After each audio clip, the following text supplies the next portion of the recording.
Hello दोस्तों, मेरा नाम है जेडी और आप देख रहे हैं जेडी का ज्ञान यूट्यूब चैनल। और आज मैं आपको बताऊंगा कि किस तरह से आप जीडीएस ग्रामीण डाक का फॉर्म ऑनलाइन भर सकते हैं। तो चलिए आज का वीडियो शुरू करते हैं। तो सबसे पहले आपको अपने मोबाइल में कोई सा भी एक ब्राउज़र ओपन कर लेना है। तो जैसा कि यहाँ पर हमने गूगल क्रोम ब्राउज़र ओपन कर लिया है। फिर दोस्तों यहाँ पर आपको टाइप करना है इंडिया पोस्ट जीडीएस, या फिर आप शॉर्ट फॉर्म में जीडीएस भी टाइप कर सकते हैं। और फिर यहाँ से नीचे करेंगे तो आपको पहले ही नंबर पे एक ऑप्शन देखने को मिलेगा जीडीएस ऑनलाइन एंगेजमेंट, जो GDS online dot GOV dot in का ऑफिशियल साइट है। इसलिए दोस्तों आपको इस पर एक बार क्लिक कर देना है और यहाँ आप आ जाएंगे जीडीएस के ऑफिशियल साइट पर। तो दोस्तों चलिए आज हम जानते हैं कि आप मोबाइल से फॉर्म किस प्रकार से अप्लाई करेंगे। तो सबसे पहले आपको ये जो फर्स्ट नंबर पे दिखाई दे रहा है रजिस्ट्रेशन, इसी पे क्लिक करना है और सबसे पहले इसमें आपको दोस्तों अकाउंट बनाना है। चलिए सबसे पहले हम जानते हैं कि अगर आप इसमें पहली बार फॉर्म डालने जा रहे हैं तो किस प्रकार से अकाउंट बनाएंगे। फिर हम आगे जानेंगे कि अगर आपने फॉर्म भर चुके हैं तो आपको किस प्रकार से लॉगिन करके फॉर्म भरना है। तो चलिए सबसे पहले हम आपको रजिस्ट्रेशन वाला जो ऑप्शन आपको पहले नंबर पे दिखाई देगा, इसी पे दोस्तों आपको क्लिक कर देना। फिर यहाँ पे आपको दो ऑप्शन देखने को मिलेगा, रजिस्ट्रेशन फॉरगेट रजिस्ट्रेशन। तो आपको पहले नंबर पे रजिस्ट्रेशन वाले ऑप्शन पे क्लिक कर देना है। सो देख सकेंगे आपके मोबाइल में नेक्स्ट पेज कुछ इस प्रकार से ओपन होकर आएगा। तो आपको पहले और दूसरे नंबर पे यहाँ पर कुछ स्ट्रक्चर दिए गए हैं। तो अगर आप इसे पढ़ना चाहें तो पढ़ सकते हैं, अन्यथा इसे आपको छोड़ देना है। और नीचे की ओर आएंगे तो दोस्तों यहाँ पर आपको देखने को मिलेगा पहले नंबर पे है वैलिड यूर डिटेल, यानी कि आपको अपना मोबाइल नंबर डालना है। जो भी आपका 10 डिजिट का मोबाइल नंबर होगा वो दोस्तों आपको डालना है। फिर आपको राइट कॉर्नर में एक वैलिड मोबाइल नंबर का ऑप्शन दिखेगा, इसी पे दोस्तों आपको एक बार फिर से क्लिक कर देना है।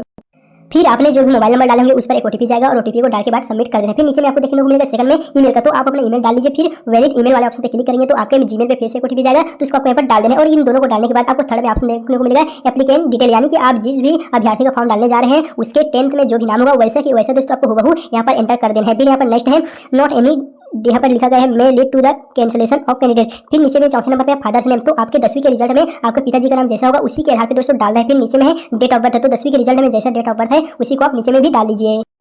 फिर नेक्स्ट नीचे में लिखा हुआ आ रहा है जेंडर, तो आप मेल फीमेल जो भी है वो आप अपने अकॉर्डिंग सिलेक्ट कर लीजिएगा। फिर सातवें नंबर पे लिखा हुआ है कम्युनिटी, तो आप UR EWS OBC ST SC जिस भी कैटेगरी से बिलोंग करते हैं, जिस भी कैटेगरी से होंगे वो आप यहाँ से चूज कर लीजिएगा। यहाँ पर आपको बहुत सारी कैटेगरी का नाम देखने को मिल जाएगा, तो आप जिस भी कैटेगरी से हैं वो अपने अपने अकॉर्डिंग चूज कर लीजिएगा। फिर नीचे में देखने को मिलेगा नेक्स्ट नंबर पे सर्कल इन विच, यहाँ पर लिखा हुआ है सेकेंडरी स्कूल पास। तो दोस्तों इस वाले ऑप्शन पे आपको सिलेक्ट सर्कल वाला जो ऑप्शन दिखाई दे रहा है उस पर क्लिक कर देना है और आप कौन से सन में पास की है वो आप यहाँ से चुन लीजिएगा। यानी कि यहाँ पर आपको पहले और दूसरे 8वें और 9वें नंबर पे ऑप्शन देखने को मिलेगा। पहला है सेकेंडरी पास है, तो वो आप अपने राज्य को सिलेक्ट कर लीजिएगा और नीचे में ईयर को सिलेक्ट कर लीजिएगा। इन दोनों को सिलेक्ट कर लेने के पश्चात आपको नीचे में एक कैप्चा का ऑप्शन दिखाई देगा, तो उन कैप्चा को दोस्तों डाल देने के पश्चात फाइनली ये जो सबमिट वाला ऑप्शन दिखाई दे रहा है उसी पे आपको क्लिक कर देना है। और आप सबमिट वाले ऑप्शन पे जैसे क्लिक करेंगे तो इससे पहले आपको देख लेना है कि जो अपने फॉर्म में डिटेल डाले हुए हैं वो सही है कि नहीं। एक बार दोस्तों आपको यहाँ से कंफर्म कर लेना है। और जैसे आप यहाँ पर सबमिट वाले ऑप्शन पे क्लिक करेंगे तो देख सकेंगे आपका जो डिटेल होगा वो कुछ इस प्रकार से ओपन होकर आ जाएगा। तो दोस्तों यहाँ से आपको देख सकते हैं mobile number valid successful, email valid successful, इस तरह हमारे मोबाइल में जो ऑप्शन है ओपन होकर आ रहा है। फिर यहाँ पर आप जैसे ही फाइनल सबमिट वाले ऑप्शन पे क्लिक करते हैं तो देख सकेंगे हमारा इंडिया पोस्ट जीडीएस के तहत यहाँ पर दोस्तों फर्स्ट स्टेज कंप्लीट हो चुका है। यहाँ पर देख सकेंगे first stage of registration is complete, please continue to. आगे का डिटेल भरने के लिए सिर्फ आपको ये जो पॉपअप वाला ऑप्शन दिखाई देगा ओके का, इस पर आपको क्लिक करके यहाँ से आगे बढ़ जाना है।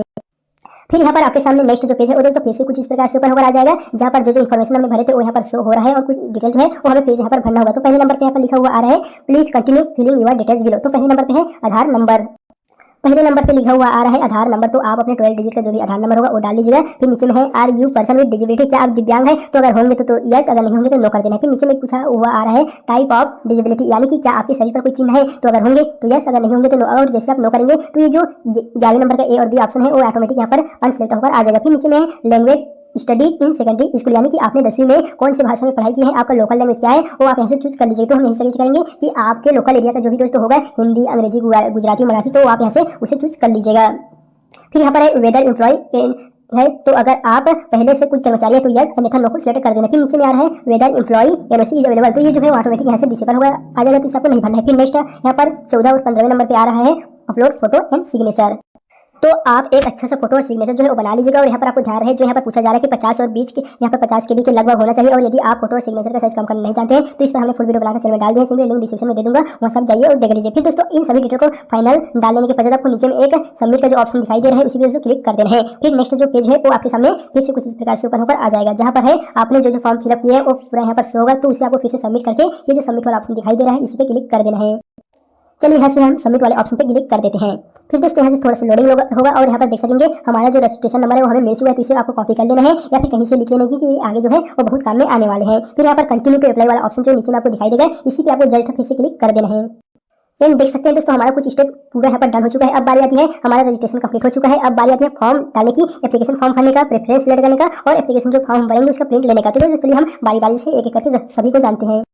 तो यहाँ पर आपका पहले जो भी रजिस्ट्रेशन नंबर अभी हमने कॉपी किए थे वो डाल दीजिए। फिर नीचे में है सर्कल अप्लाई फॉर, तो आप कौन से सर्कल में अपना फॉर्म डालना चाहते हैं वो सिलेक्ट कर लीजिए। यानी कि यहाँ पर आपको इंडिया के अंतर्गत आने वाले सभी स्टेट का नाम देखने को मिल जाएगा और आप जिस भी स्टेट के अंदर अपना फॉर्म अप्लाई करना चाहते हैं वो आप यहाँ से चूज कर लीजिए। और स्टेट सर्कल चूज कर लेने के पश्चात आपको नीचे में एक सबमिट का ऑप्शन दिखाई देगा, तो इसी पे आपको एक बार फिर से क्लिक कर देना है। फिर यहाँ से देख सकते हैं हमारा जो मोबाइल नंबर है उस पर फिर से ओटीपी जाएगा और आपको उस गए हुए ओटीपी को फिर से आपको नीचे में ऑप्शन देखने को मिलेगा डालने का, इंटर ओटीपी इसी पे डाल लीजिएगा। और यहाँ पर जो कैप्चा है उनको सबमिट कर लेने के पश्चात यानी कि डाल देने के पश्चात आपको नीचे में नेक्स्ट का ऑप्शन दिखाई देगा, इसी पे क्लिक कर देना है। सो देख सकेंगे हमारा एप्लीकेशन फॉर्म भी सक्सेसफुल हो चुका है। अब बारी आती है प्रेफरेंस सिलेक्ट करने का। तो चलिए हमारा जो यहाँ पर डिटेल है, कुछ डिटेल जो है वो यहाँ पर ओपन होकर आ रहा है। जैसे कि दोस्तों यहाँ पर देख लीजिए जो हमने फॉर्म भरे थे वो आधा यहाँ पर हमारा शो हो रहा है और हमें जो आगे का डिटेल है वो कुछ भरना होगा। जैसे कि यहाँ पर एड्रेस डिटेल है तो आपका जो भी डिटेल होगा एड्रेस होगा, आप जिस विलेज पंचायत पिन कोड ये सभी चीजें दोस्तों आपको अपने से डालना है। जिसके पश्चात नेक्स्ट है क्वालिफिकेशन डिटेल। यहाँ पर आपको बारी बारी से अपने क्वालिफिकेशन डिटेल को डालना होगा। जैसे कि हमने जो 10 का भी चूज किए थे, सेकेंडरी स्कूल कौन से स्टेट से पास किए थे वो दोस्तों यहाँ पर शो हो रहा है और ईयर भी जो दो हमने पहले सेलेक्ट किए थे वो 2 आ रहा है। फिर नेक्स्ट है सिलेक्ट बोर्ड, तो आपने कौन से बोर्ड से 10वीं पास किया, सीबीएसई से या फिर छत्तीसगढ़ बोर्ड सेकेंडरी एजुकेशन से। यहाँ पर आपको सभी राज्यों का अलग अलग बोर्ड का नाम देखने को मिल जाएगा, तो आप जिस भी बोर्ड से हैं वो आप सेलेक्ट कर लीजिएगा। अगर आप छत्तीसगढ़ से तो छत्तीसगढ़ में 2 देखने को मिलेगा, सीबीएसई ओपन स्कूल का और सीजीबीएसई छत्तीसगढ़ रायपुर वाला, तो वो आप अपने अनुसार सेलेक्ट कर लीजिए। फिर नीचे में सिलेक्ट रिजल्ट टाइप किया, आपका रिजल्ट नंबर वाला है। जैसे कि आपने टोटल 85 नंबर पाए थे, 86 नंबर, इस तरह अलग अलग नंबर था, तो उस हिसाब से तो आपको ये जो नंबर दिखाई दे रहा है उसको सिलेक्ट कर लीजिएगा। फिर यहाँ पर पहले नंबर पे आ रहा है सोशल साइंस, तो इस वाले नंबर पे आपको दोस्तों क्लिक करके बारी बारी से सभी को भरना होगा। तो चलिए हम आपको भर के बताते हैं। तो मान लीजिए यहाँ पर आपको पहले नंबर पे सोशल साइंस दिखा हुआ है, तो इस पर क्लिक करके यहाँ से सभी को बारी बारी से यहाँ पर आपको एंटर कर देना है। फिर आपको नीचे में एक सेव एंड कंटिन्यू का दोस्तों ऑप्शन दिखाई देगा और सभी को भर लेने के पश्चात आपको इसी वाले ऑप्शन पे क्लिक करना है। तो चलिए यहाँ से हम ये जो सेव एंड कंटिन्यू का ऑप्शन दिखाई दे रहा है इस पे क्लिक करते हैं। हम दोस्तों देख सकेंगे हमारा जो यहाँ पर इंडिया पोस्ट के तहत जो आगे का प्रोसेस है वो यहाँ से कंप्लीट हो चुका है। अब बारी आती है हमारा प्रेफरेंस सिलेक्ट करने का।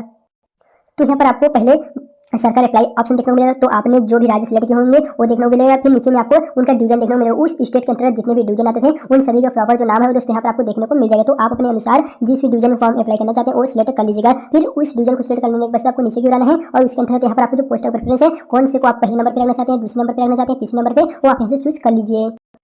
जैसा कि यहाँ पर पहले नंबर पे है बीपीएम, एबीपीएम, जीडीएस, जैसे यहाँ पर बहुत सारे ऑप्शन दिए गए हैं और आप अपने अनुसार जो को आपको पहले रखना चाहते हैं, जिस भी डिवीजन का पहले रखना चाहते हैं वो दोस्तों आप अपने अनुसार यहाँ से रख लीजिएगा। और यहाँ पर फाइनली रख लेने के साथ देख सकते हैं पोस्ट ऑफ प्रेफरेंस यहाँ पर आ गए हैं 1 2 3 4, इस तरह सभी को दोस्तों आपको एक बार अच्छे से सिलेक्ट कर लेना है। फिर नीचे में आपको एक डिक्लेरेशन घोषणा पत्र देखने को मिलेगा, तो आपको इस पर आई हियरली आई एग्री वाले ऑप्शन पे क्लिक करके आपको नीचे की ओर चले आ रहे हैं और यहाँ पर आपको ऑप्शन देखने को मिलेगा सेव एंड प्रोसीड, तो इसी पे आपको एक बार फिर से क्लिक कर देना है।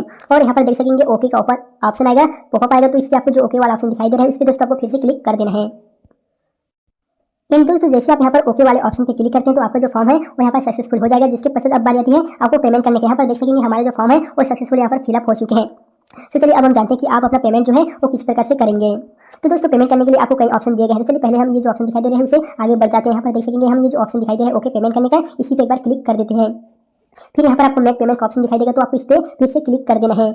और यहाँ पर आपके सामने आगे का जो नेक्स्ट पेज है कुछ इस प्रकार से ओपन होगा, जहाँ पर credit card, debit card, net banking, UPI, QR code जैसे बहुत सारे ऑप्शन देखने को मिलेगा। तो मैं क्यूआर कोड के माध्यम से अपना पेमेंट करना चाहता हूँ, तो नीचे में आपको क्यूआर वाला ऑप्शन दिखाई देगा, इसी पे क्लिक कर देना है। फिर यहाँ पर देख सकेंगे एक क्यूआर कोड ओपन होकर आ गया है, तो इसे आपको कहीं भी यूपीआई माध्यम, फोन पे, पेटीएम, गूगल पे। अगर आपको वीडियो पसंद आता है तो आप इस वीडियो को लाइक कर दो, चैनल को सब्सक्राइब कर दो। धन्यवाद।